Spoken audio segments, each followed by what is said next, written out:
Hyderabad చిక్కడపల్లిలో drugs దందా గుట్టురట్టయింది. Software engineer Susmitha తన ప్రియుడితో కలిసి డ్రగ్స్ విక్రయిస్తున్నట్టు పోలీసులు గుర్తించారు.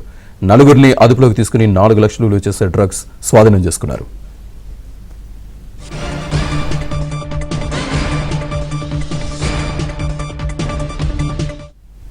డ్రగ్స్ దందాపై పూర్తి సమాచారాన్ని మా కరెస్పాండెంట్ శశి అందిస్తారు.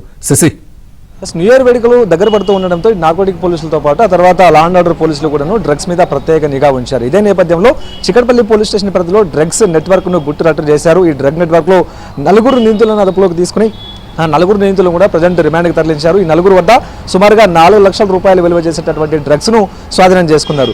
ఈ స్వాధీనం చేసుకున్నటువంటి డ్రగ్ లో హైడ్రోఫోనిక్ గంజాయితో పాటు ఆ తర్వాత ఎక్టసిఫిల్స్, MDMA ఈ తదితర డ్రగ్స్ ఉన్నట్టుగా కూడా ఇప్పటికే నార్కోటిక్ పోలీసులు చెప్తూ ఉన్నారు. ప్రధానంగా ఈ 4 కూడా గత కొంతకాలంగా డ్రగ్స్ విక్రయిస్తున్నట్టుగా పోలీసుల దర్యాప్తులో వెల్లడైంది. ఈ డ్రగ్ నెట్వర్క్ లో కీలకంగా ఇమాన్యుయల్ తో పాటు సుస్మిత ఉన్నారు. ఇద్దరు కూడా ప్రేమికులు అంటూ కూడా తెలుస్తుంది. ఇద్దరు కోలివింగ్ లో ఇద్దరు కూడా సహజీవనం చేస్తూ ఉన్నారు. ప్రధానంగా ఈ ఇమాన్యుయల్ గత కొంతకాలంగా ఒక ఈవెంట్ మేనేజర్ గా పనిచేస్తూ ఉన్నారు. అయితే తనకు వచ్చేటటువంటి సంపాదన సరిపోకపోవడంతో ఈ డ్రగ్స్ వైపు మళ్ళినట్టుగా తెలుస్తుంది. ముందుగా డ్రగ్స్ సరఫరా చేయడానికన్నా ముందు ఇమాన్యుయల్ డ్రగ్ కన్జ్యూమర్ గా ఉన్నాడు. అయితే తాను కన్జ్యూమ్ చేస్తూ అనంతరం ఈజీగా మనీ సంపాదించాలనేటటువంటి భావన నేపథ్యంలో తాను కూడాను డ్రగ్స్ సేకరించి విక్రయించడం మొదలుపెట్టాడు. అందుకు అతని ప్రియురాలు సుస్మిత కూడా సహకారం అందించింది. సో ఇద్దరు కలిపి ఈ డ్రగ్స్ విక్రయిస్తున్నట్టుగా తెలుస్తుంది. అనంతరం ఈ డ్రగ్స్ సరఫరా చేయడానికి లేకపోతే డెలివరీ చేయడానికి సాయి కుమార్ అనేటటువంటి యువకుడిని ఈ డెలివరీ బాయ్ గా కూడా వినియోగించుకున్నట్టుగా తెలుస్తుంది. ఇక సాయి కుమార్ ఎవరెవరికి డ్రగ్స్ అందజేయాలో వారికి డెడ్ డ్రాప్ పద్ధతిలో డ్రగ్స్ అందజేసినట్టుగా ఇప్పటికే ఈగల్ పోలీసుల దర్యాప్తులో వెల్లడైంది. ప్రధానంగా ఇమాన్యుయల్ ఈజీ మనీ కోసం ఈ డ్రగ్స్ సేకరించి డ్రగ్స్ కొనుగోలు చేసి విక్రయించడం మొదలుపెట్టాడు.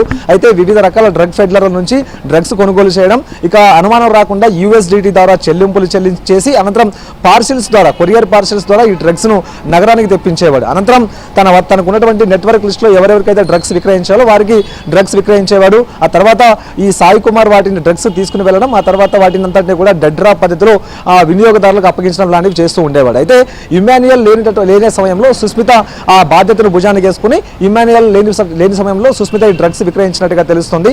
సో ఇదే నేపథ్యంలో ఈ డ్రగ్స్ అమ్మడం ద్వారా వచ్చినటువంటి డబ్బునంతటినీ కూడా సుస్మితకు సంబంధించినటువంటి బ్యాంక్ అకౌంట్ ద్వారానే ట్రాన్సాక్షన్ జరిగాయి. ఈ వచ్చినటువంటి డబ్బులన్నీ కూడా అదే బ్యాంక్ అకౌంట్ లోకి జమ చేసినట్టుగా ఇప్పటికే పోలీసులు గుర్తించారు. మరోవైపు ఇమాన్యుయల్ పైన గతంలో చాలా NDPS కేసులు ఉన్నాయి. గతంలో కూడా నేను NDPS కేసులో పట్టుబడినట్టుగా తెలుస్తుంది. సో ఇదే నేపథ్యంలో సుస్మిత తర్వాత ఇమాన్యుయల్ ఇద్దరిని కూడా అదుపులోకి తీసుకుని రిమాండ్ చేశారు పోలీసులు. Right, thank you sir.